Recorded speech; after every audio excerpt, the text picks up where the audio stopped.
Next గేర్ట్రూడ్ ఇలియాన్ తీసుకున్నట్లయితే మరి గేర్ట్రూడ్ ఇలియాన్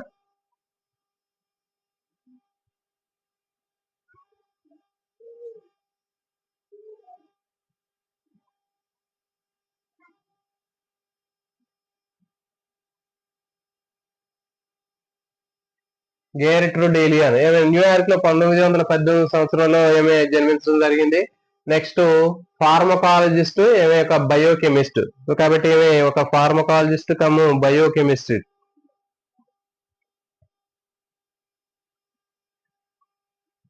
చూడండి, మరి హంటర్ కాలేజీలో బయోకెమిస్ట్రీ డిగ్రీని కంప్లీట్ చేయడం జరిగింది. నెక్స్ట్ హిచ్చింగ్ బ్లాక్ వీళ్ళతో కలిసి మనకి ఏమే రకరకాలైనటువంటి అంశాల మీద పరిశోధన చేసి కొన్ని మెడిసిన్స్ మందుల్ని కనుక్కోవడం జరిగింది. ఏమి కనుక్కున్నటువంటి మెడిసిన్స్ ఎవరెవరి సహాయంతో కనుక్కున్నారంటే హిచ్చింగ్స్ అనేటటువంటి శాస్త్రవేత్త, బ్లాక్ అనేటటువంటి శాస్త్రవేత్తలు.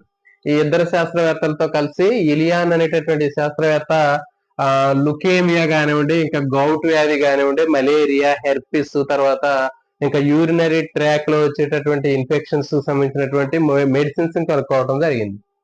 హిచ్చింగ్ బ్లాక్, ఇలియాన్ అనేటటువంటి శాస్త్రవేత్త, హిచ్చింగ్ బ్లాక్ అనేటటువంటి ఇద్దరు శాస్త్రవేత్తల సహాయంతో ఏమే లుకేమియా వ్యాధి, తర్వాత గౌట్ వ్యాధి, తర్వాత యూరినరీ ట్రాక్ వచ్చేటటువంటి ఇన్ఫెక్షన్స్ కానివ్వండి, ఇంకా మలేరియా వ్యాధి, హెర్పిస్, సో వీటన్నిటి మీద పరిశోధన చేసి వాటికి సంబంధించినటువంటి మెడిసిన్స్ మందులనేమే కనుక్కోవటం జరిగింది. నెక్స్ట్ శరీరంలో ఆరోగ్యంగా ఉన్నటువంటి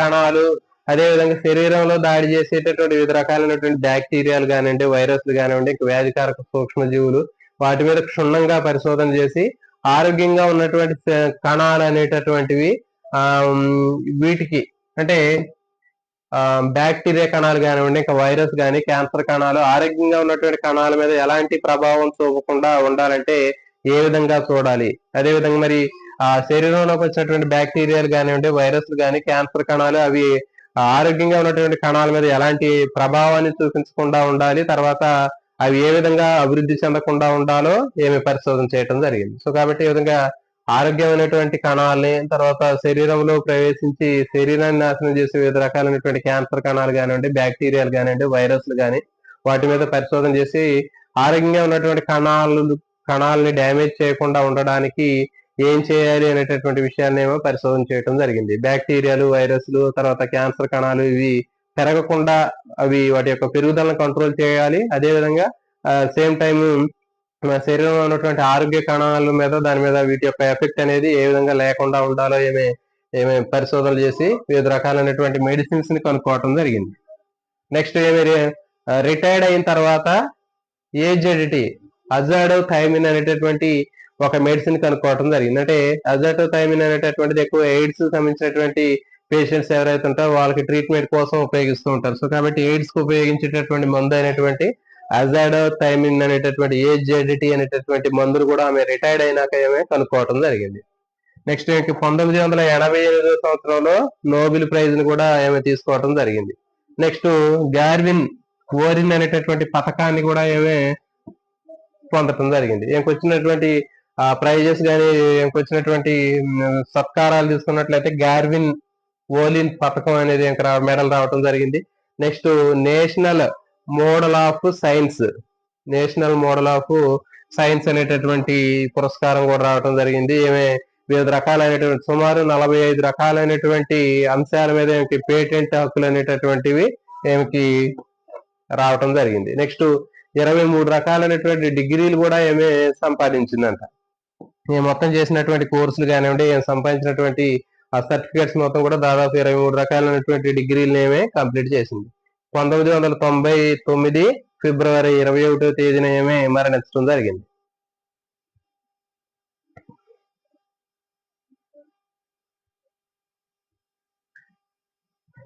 ఇది సంబంధించినటువంటి ఇన్ఫర్మేషన్, ఇలియాన్ సంబంధించినటువంటి ఇన్ఫర్మేషన్.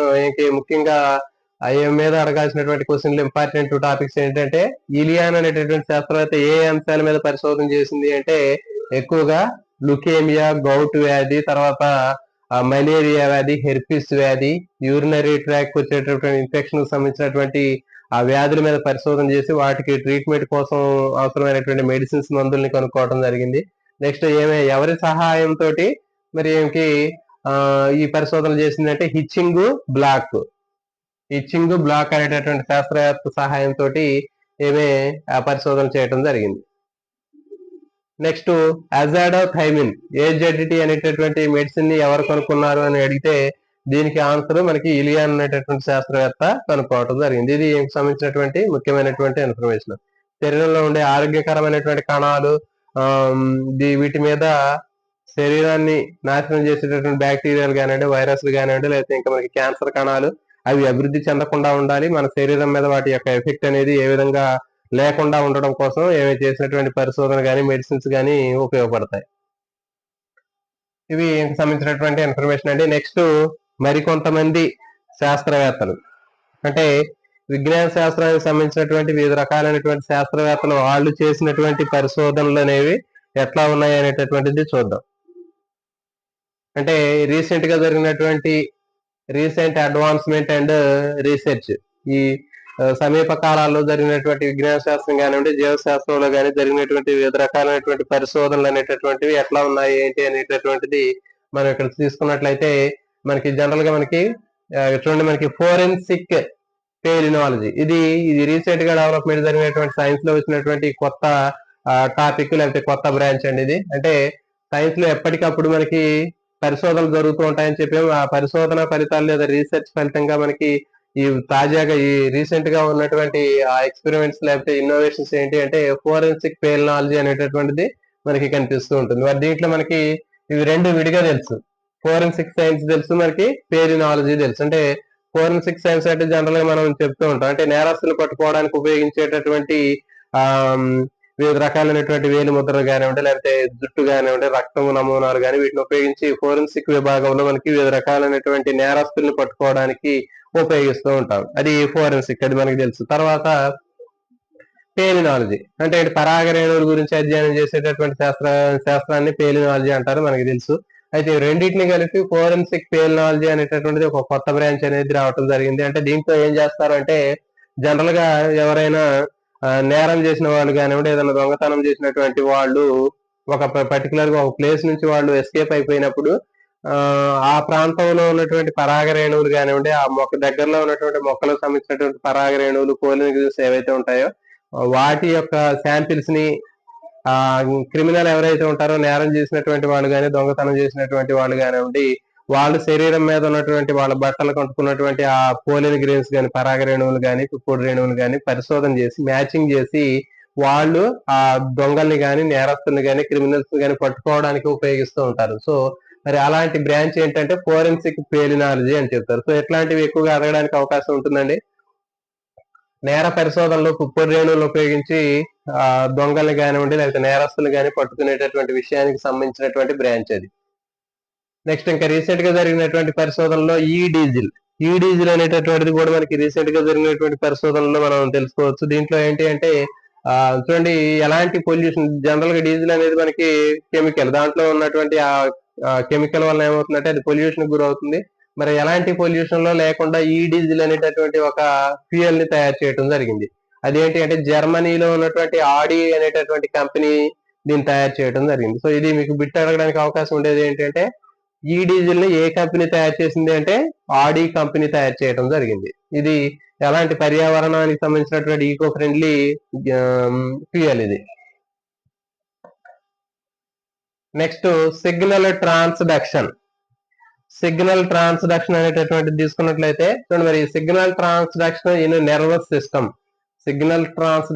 నర్వస్ సిస్టమ్ అనేటటువంటి అంశం తీసుకున్నట్లయితే చూడండి, మరి విజ్ఞాన శాస్త్రంలో చేసినటువంటి పరిశోధనల వల్ల వివిధ రకాలైనటువంటి శాస్త్రవేత్తలకి కొన్ని నోబెల్ ప్రైజులు అనేవి ఇవ్వడం జరిగింది. సో కాబట్టి ఇక్కడ ఇచ్చినటువంటి సెక్షన్ మొత్తం కూడా నోబెల్ ప్రైజులకు సంబంధించినవి. అంటే వివిధ శాస్త్రవేత్తలు వాళ్ళు ఎలాంటి పరిశోధన చేసి నోబెల్ ప్రైజులు తెచ్చుకున్నారు అనేటటువంటిది మొత్తం కూడా ముఖ్యమైనటువంటి నోబెల్ ప్రైజులకు సంబంధించినటువంటి ఈ ఇన్ఫర్మేషన్ మొత్తం కూడా ఇక్కడ మనం డిస్కస్ చేయడం జరుగుతుంది. సో కాబట్టి వీటి మీద కూడా ఖచ్చితంగా బిట్లు రావడానికి అవకాశం ఉంటుంది. సో కాబట్టి మాక్సిమం ఇవన్నీ కూడా మీరు గుర్తు పెట్టుకోవటం, బట్టి పట్టడం ఎట్లానే మీరు చేయండి. ఖచ్చితంగా వీటిలోంచి గ్యారంటీగా మనకి డిఎస్సిలో బిట్ రావడానికి అవకాశం ఉండేటటువంటి ఏరియా ఇది. సో కాబట్టి వీటన్నిటి గురించి మనం డిస్కస్ చేద్దాం, కొంచెం డీప్ గా డిస్కస్ చేద్దాం, వాటిని ఎట్లా గుర్తు పెట్టుకోవాలనేటటువంటి ప్రయత్నం కూడా చేద్దామండి. ఎందుకంటే ప్రతిదీ కూడా మనం గుర్తు పెట్టుకోవడం అనేది కొంచెం కష్టమైనటువంటివి ఇలాంటివి. సో కాబట్టి ప్రయత్నం చేద్దాం. Signal transduction in nervous system, ఈ అంశం మీద పరిశోధన చేసి నోబెల్ ప్రైజ్ ను పొందినటువంటి వాళ్ళు Carlsen, green gourd and candle. ఈ ముగ్గురు శాస్త్రవేత్తలకి నోబెల్ ప్రైజ్ అనేది రావడం జరిగింది. మరి దీన్ని ఎట్లా గుర్తు పెట్టుకోవాలి అనేటటువంటి దాన్ని మనం ఒకసారి చూద్దాం. అంటే ఒక సింపుల్ కోడ్ ద్వారా మనం ఏదన్నా గుర్తు పెట్టుకోవడానికి అవకాశం ఉంటుంది అని చూద్దాం. చూడండి, ఇక్కడ మనకి ఇక్కడ ఉన్నటువంటి పదాల్లో సిగ్నల్ అనేటటువంటి పదాన్ని గుర్తు పెట్టుకున్నాం. సిగ్నల్ జనరల్ గా మనకి సిగ్నల్ పడినప్పుడు రోడ్డు మీద వెళ్ళేటప్పుడు ఏదైనా మనకి ట్రాఫిక్ దగ్గర సిగ్నల్ లైట్లు పడుతూ ఉంటాయి. సిగ్నల్ పడినప్పుడు ఏం చేస్తాం, మనం ఆగిపోతూ ఉంటాం. మరి అట్లా సిగ్నల్ పడి ఆగిపోయినప్పుడు అక్కడ కొంతమంది క్యాండిల్స్ తోటి ర్యాలీ చేస్తూ ఉన్నారు. సో మరి అలాంటి టైంలో అక్కడ ఉన్నటువంటి ఒక గ్రీన్ గార్డ్ అనేటటువంటి వ్యక్తి కారులో వెళ్లే వాళ్ళని ఆపి వాళ్ళకి సిగ్నల్ ఇచ్చాడు. వాళ్ళకి సిగ్నల్ ఇస్తే వాళ్ళు వెళ్ళిపోయారు. సో కాబట్టి ఈ విధంగా గుర్తుపెట్టుకోండి. ఇక్కడ క్యాండిల్ తోటి కొంతమంది ర్యాలీ చేసుకుంటూ వెళ్తూ ఉన్నారు ఒక సిగ్నల్ దగ్గర. అయితే అప్పుడు అక్కడ ఉన్నటువంటి ఒక గ్రీన్ గార్డ్ ఏం చేశాడు అంటే ఆ కార్లు వచ్చేటటువంటి కార్లను ఆపి వీళ్ళకి క్యాండిల్ తో వచ్చేటటువంటి వాళ్ళు ఎవరైతే ఉన్నారో, కొవ్వొత్తులతో ర్యాలీ చేసేటటువంటి వాళ్ళు ఉన్నారో వాళ్ళకి సిగ్నల్ ఇచ్చాడు వెళ్ళమని. సో కాబట్టి ఈ విధంగా ఏదో ఒక విధంగా మనం గుర్తు పెట్టుకున్నట్లయితే అక్కడ ఎగ్జామ్ లో కొంచెం మనకి ఒక 50% అయినా గుర్తుండడానికి అవకాశం ఉంటుంది. సో కాబట్టి ఈ కాన్సెప్ట్ ను గుర్తుపెట్టుకోండి. కార్ల్సన్ కారులో వచ్చేవాళ్ళు, తర్వాత గ్రీన్ గార్డ్ అని గుర్తుపెట్టుకోండి. అంటే అక్కడ ఒక గార్డ్ ఉండి అందరినీ కూడా కంట్రోల్ చేస్తూ ఉన్నాడు. ఇక్కడ క్యాండిల్స్, తర్వాత సిగ్నల్. సో ఈ పదాలను ఉపయోగించుకొని గుర్తు పెట్టుకున్నట్లయితే మనకి కొంతవరకు గుర్తుండే అవకాశం ఉంటుంది. Next, key regulator of cell cycle. Key regulator of cell cycle అనేటటువంటి అంశం మీద పరిశోధనకు గాను నోబెల్ ప్రైజ్ పొందినటువంటి వాళ్ళు Hartwell, Hunt Timothy, Paul Nurse. So వీళ్ళు ముగ్గురికి నోబెల్ ప్రైజ్ వచ్చింది. Key regulator of cell cycle. So మరి దీన్ని కూడా మనం ఎట్లా గుర్తుపెట్టుకోవాలో కొంత ప్రయత్నం అయితే చేద్దామండి. చూడండి, ఇక్కడ సెల్ సైకిల్ అనేటటువంటి పదం ఉంది, గుర్తుపెట్టుకోండి.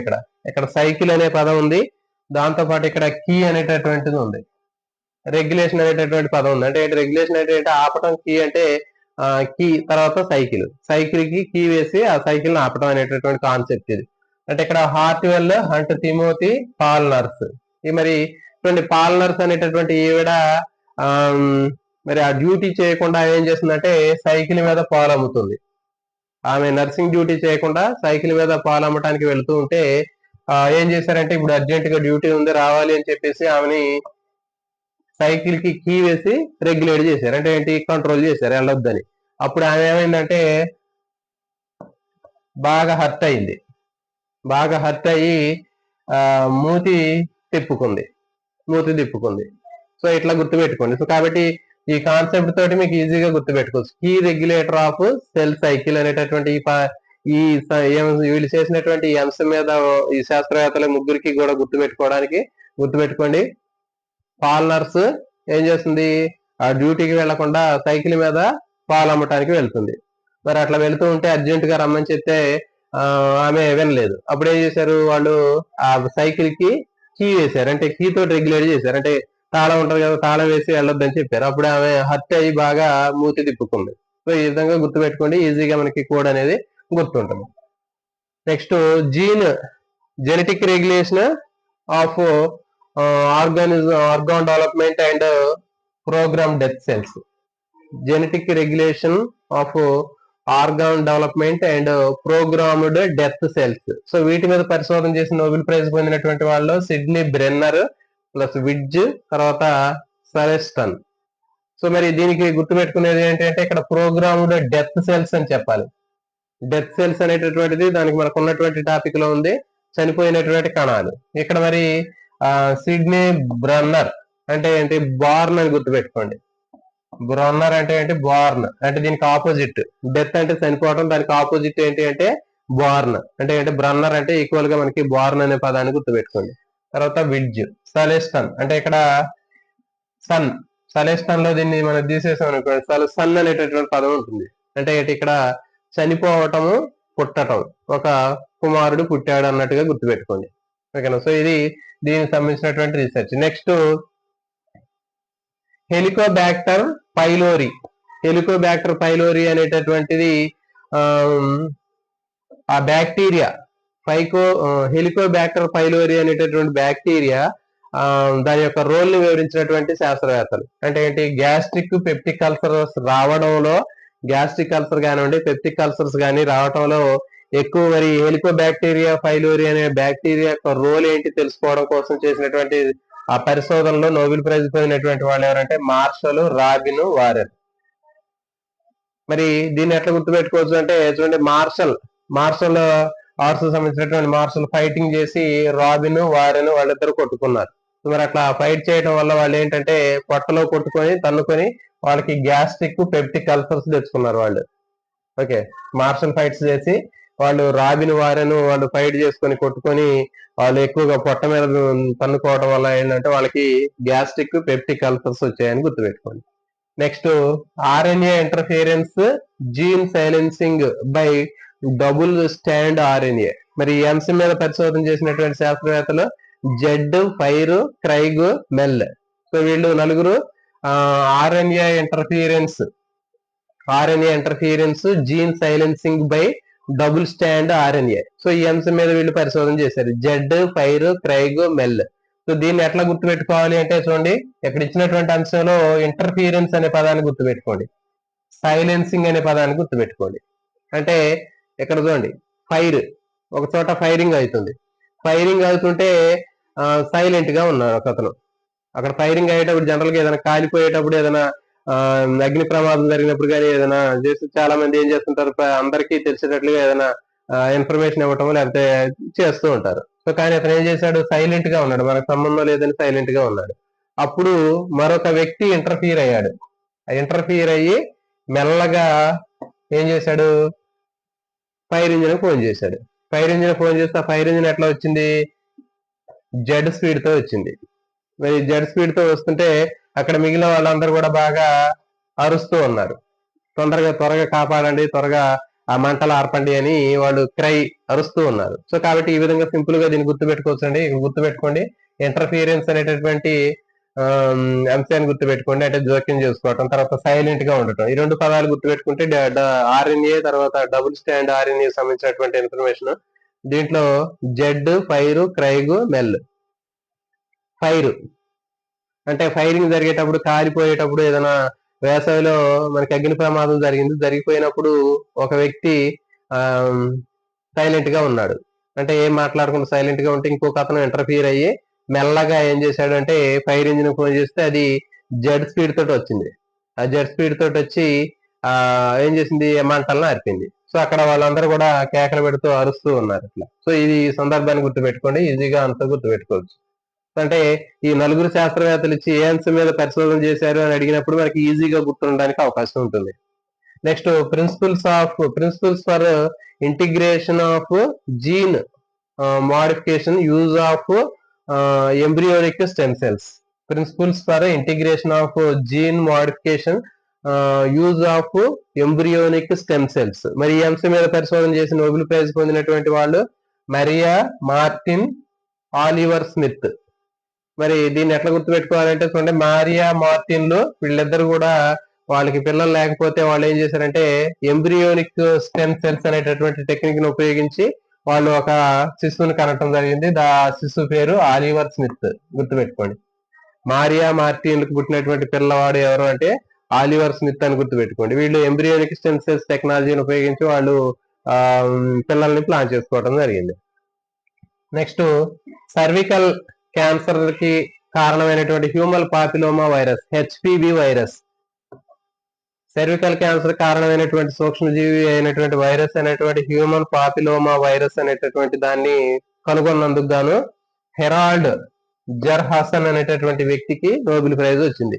మరి దీన్ని ఎట్లా గుర్తుపెట్టుకోవచ్చు అంటే చూడండి, సర్వికల్ క్యాన్సర్ వచ్చినటువంటి వ్యక్తి ఎట్లా ఉన్నాడు, బాధగా ఉన్నాడు. మరి ఇప్పుడు బాధగా ఉన్నప్పుడు ఏం చేశాడు అంటే హెరాల్డ్ జర్హాసన్ వచ్చి హాసన్ అంటే హాసన్ అంటే హిందీలో నవ్వటం అంటే కాదు, కొంచెం నవ్వండి ఏం కాదు, మనం ఎప్పుడు నవ్వుకుంటూ ఉంటే అది తగ్గిపోయిద్ది అని చెప్పేసి చెప్పడం జరిగింది. సో కాబట్టి ఇక్కడ హెరాల్డ్ జర్ హాసన్ అనే పదాన్ని గుర్తుపెట్టుకోండి. అంటే హాసన్ అంటే హాసన్ అంటే కొద్దిగా నవ్వండి అంటే ఎప్పుడు నవ్వుతూ ఉన్నట్లయితే ఆ క్యాన్సర్ అనేది తగ్గిపోయింది అని చెప్పి చెప్పడం జరిగింది. సో కాబట్టి సెర్వికల్ క్యాన్సర్ కి జర హాసన్ అని గుర్తుపెట్టండి, అంటే స్మైల్ అని గుర్తుపెట్టుకోండి, నవ్వాలి అని.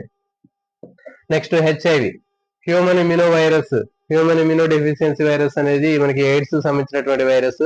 మరి ఈ వైరస్ మీద పరిశోధన చేసినందుకు గాను ఫ్రాంకోయిస్, తర్వాత ల్యూక్ మాంటెగ్నర్, వీళ్ళిద్దరికి నోబెల్ ప్రైజ్ రావడం జరిగింది. మరి ఈ బిట్ అనేది జనరల్ గా మనకి ఇంతకుముందు గతంలోనే మనకి తెలుసు, 10th క్లాస్ లో కూడా ఉంటుంది, పాత పుస్తకాల్లో కూడా ఉంది. సో కాబట్టి మరి హెచ్ఐవిని తర్వాత ఎయిడ్స్ ని కనుగొనడానికి కృషి చేసినటువంటి శాస్త్రవేత్తలు ఫ్రాంకోయిస్, ల్యూక్ మాంటెగ్నర్, వీళ్ళిద్దరు కూడా మనకి గతంలో తెలిసినటువంటి వాళ్ళే, దీనికి ఎలాంటి కోడ్ లేదు. Next development of in vitro fertilization, in vitro fertilization development కి సంబంధించి రాబర్ట్ ఎడ్వర్డ్ అనేటటువంటి శాస్త్రవేత్తకి నోబెల్ ప్రైజ్ రావడం జరిగింది. మరి దీన్ని ఎట్లా గుర్తుపెట్టుకోవాలి అంటే చూడండి, ఇన్విట్రో ఫర్టిలైజేషన్, భర్త ఒక అడ్వైజ్ ఇచ్చాడు, అంటే ఏంటి, ఇన్విట్రో ఫర్టిలైజేషన్ ట్రై చేయమని అడ్వైజ్ ఇచ్చాడు భర్తకి. సో ఇది గుర్తుపెట్టుకోండి, అంటే పిల్లలు పుట్టినటువంటి వాళ్ళకి ఏంటి అంటే టెక్నిక్, భర్త ఏం చెప్పాడు, అడ్వైజ్ ఇచ్చాడు. ఏం అడ్వైజ్ ఇచ్చాడంటే ఇన్విట్రో ఫర్టిలైజేషన్ ని ఫాలో అవ్వమని చెప్పేసి ఒక అడ్వైజ్ ఇచ్చాడు ఒక భర్త.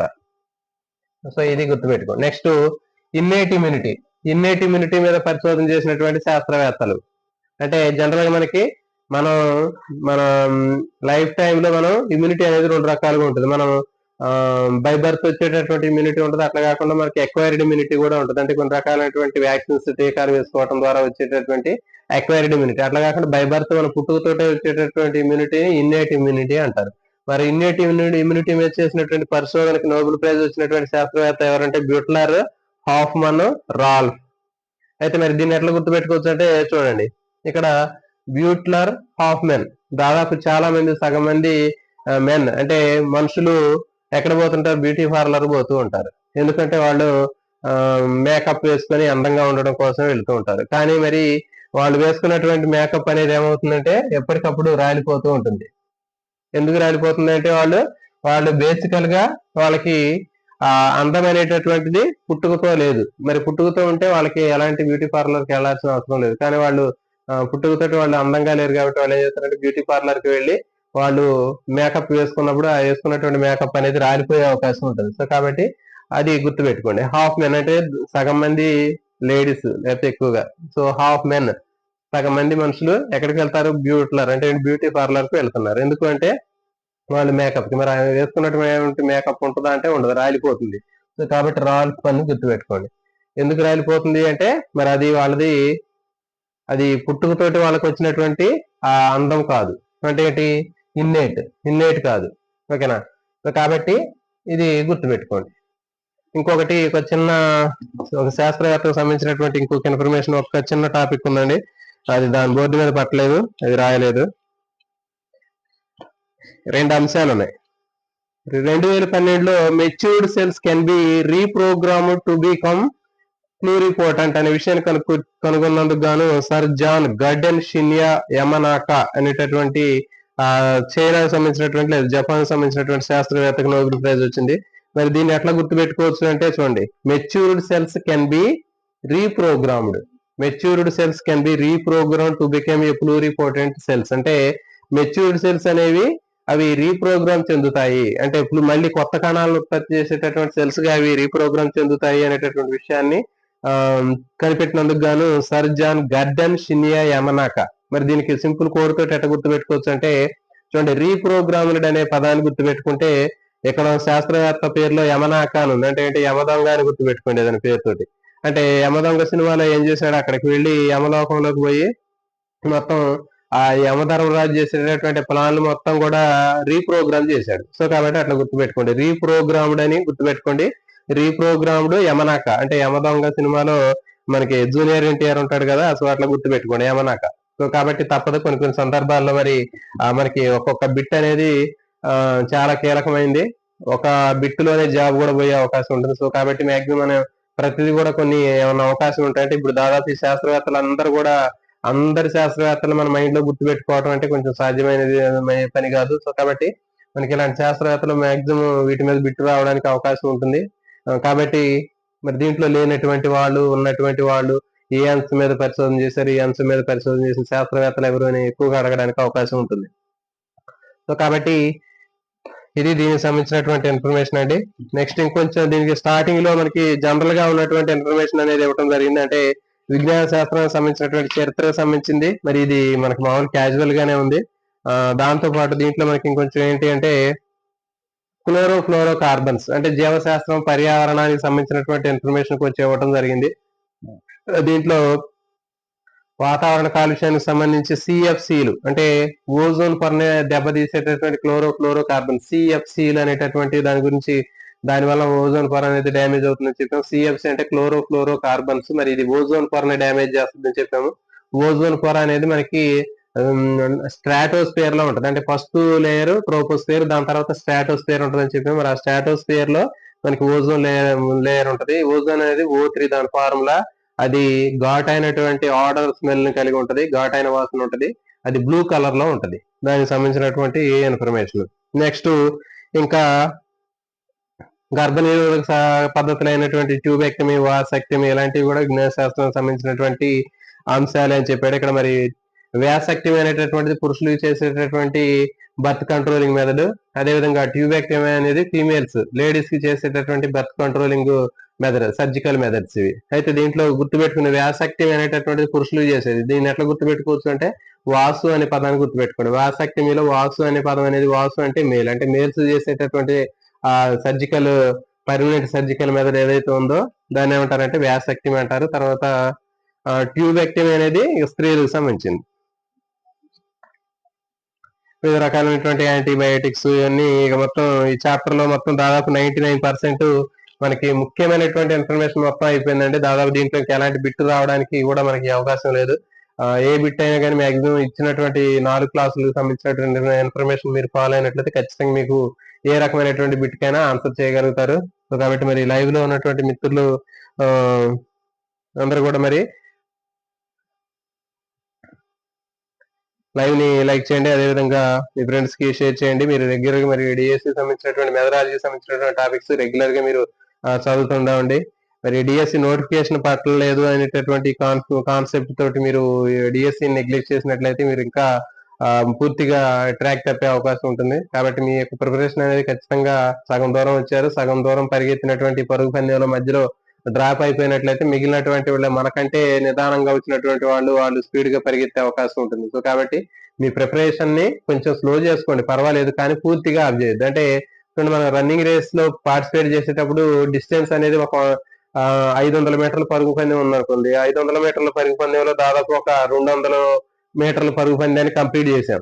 తర్వాత ఇంకొక 300 మీటర్ల పరుగు పందెంలో ఇంకా మిగిలిపోయింది. అక్కడికి వచ్చిన తర్వాత మనం ఏం చేసాము, మనకి టార్గెట్ మనం రీచ్ అవ్వలేము, లేకపోతే అక్కడికి వచ్చిన తర్వాత ఆ స్పీడ్ అనేది తగ్గిపోయింది అనుకోండి. కొంచెం తగ్గిపోయినా పర్వాలేదు, ఎందుకంటే అంత స్పీడ్ కంటిన్యూ చేయకపోయినా కొంచెం స్లోగా వెళ్ళి మరి కొంత దూరం పోయిన తర్వాత ఆ వేగాన్ని పుంజుకోవచ్చు. సో అట్లాగా పూర్తిగా ఆగిపోతే మాత్రం మనకంటే వెనక ఉన్నటువంటి వాళ్ళు స్పీడప్ అవడానికి అవకాశం ఉంటుంది. కాబట్టి మీ యొక్క ప్రిపరేషన్ అనేది కొంచెం స్లో చేసినా పర్వాలేదు, కానీ పూర్తిగా పక్కన పెట్టద్దు. నెగిటివ్ థాట్స్ అనేవి పక్కన పెట్టండి. మీ ప్రిపరేషన్ అనేది కంటిన్యూగా చేసుకుంటూనే ఉండండి. అంటే మీరు కొంచెం మీ చదివేటటువంటి ఆ టైంని కొంచెం ఫ్లెక్సిబుల్ గా చేసుకోండి. కొంచెం టైం ఎక్కువగా మీ ఫ్యామిలీతో స్పెండ్ చేయడానికి చూసుకోండి, లేకపోతే కొంచెం రిలాక్స్ అవ్వడానికి చూసుకోండి. ఎలాంటి టెన్షన్స్ లేకుండా మీరు ఏ అంశాలు అయితే ఎక్కువగా మీరు ఫోకస్ చేయాలనుకుంటున్నారో వాటిని ఎక్కువ ఫోకస్ చేయండి. మీకు వీక్ గా ఉన్నటువంటి ఏరియాస్ ని ఎక్కువ ప్రిపేర్ అవ్వండి. వాటి మీద ఎక్కువ ఫోకస్ చేసినట్లయితే మీకు మరి నోటిఫికేషన్ కొంచెం లేట్ అయినా కానీ ఖచ్చితంగా మరి ఆ టైంకి మీరు ఎలాంటి ఇబ్బంది లేకుండా మీరు మీ టార్గెట్ ని రీచ్ అవుతారు. కాబట్టి మరి ఇది ఈ రోజు టాపిక్ అంటే వీటి మీద నెక్స్ట్ క్లాస్ లో ప్రాక్టీస్ బిట్లకు సంబంధించినటువంటి ప్రశ్నలన్నీ కూడా అడగడానికి ప్రయత్నం చేద్దామండి. మరి ఇది ఈ రోజు టాపిక్. మళ్ళీ ఇక నెక్స్ట్ రేపు టాపిక్ లో కలుద్దాం. జై హింద్, గుడ్ నైట్.